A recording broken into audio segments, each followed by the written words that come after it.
Hello friends, ఆర్సీబీకి తమ చరిత్రను మార్చుకునే అద్భుతమైన అవకాశం వచ్చింది. కానీ దాన్ని అందిపుచ్చుకోలేకపోయింది. అదేమిటంటే ఐపీఎల్ హిస్టరీలో లోయెస్ట్ స్కోర్ ఎవరిదంటే ఆర్సీబీదే అంటారు. ఆ చెత్త రికార్డును తుడిచిపెట్టే అవకాశం వచ్చింది. ఎలాగంటే చిన్న గీతను పెద్ద గీత అనాలి అంటే చిన్న గీత పక్కన దానికన్నా చిన్న గీత గీస్తే ఇది పెద్ద గీత అవుతుంది. అలాగే ఈ 49 రికార్డును తుడిచిపెట్టాలంటే 49 కంటే తక్కువ పరులకు వేరే టీంని ఆల్అౌట్ చేయాలి. అదే అవకాశం ఇప్పుడు స్వయానా ఆర్సీబీకే వచ్చింది. టాస్ గెలిచిన ఆర్సీబీ ఫీల్డింగ్ ఎంచుకుంది. బ్యాటింగ్కి దిగిన ఢిల్లీ క్యాపిటల్స్కి ఆర్సీబీ బౌలర్ చుక్కలు చూపించారు. ముఖ్యంగా అజల్వుడ్ మరియు భువనేశ్వర్ కుమార్ ఈ ఇద్దరు 3 వికెట్లు తేగా వీరి దెబ్బకి ఢిల్లీ క్యాపిటల్స్ 9 పరుగులకి 6 వికెట్లు కోల్పోయింది. తర్వాత వచ్చిన మిల్లర్ ఇంపాక్ట్ ప్లేయర్గా వచ్చిన అభిషేక్ పరేల్తో కలిసి 35 పరుగుల భాగస్వామ్యం నమోదు చేశాడు.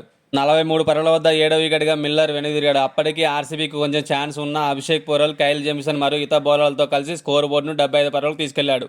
75 పరుగుల వద్ద అభిషేక్ పరేల్ 10వ వికెట్గా వెనుదిరిగాడు. 76 పరుగుల లక్ష్యంతో బరిలోకి దిగిన ఆర్సీబీ ఆడుతూ పాడుతూ లక్ష్యాన్ని ఛేదించింది. ఆర్సీబీ బౌలర్లో అజల్వుడ్ 4 వికెట్లు తేగా భువనేశ్వర్ కుమార్ 3 వికెట్లు, రసిక్ దార్, సుయాన్షు శర్మ మరియు కృణాల్ పాండ్యా 1 వికెట్ తీశారు.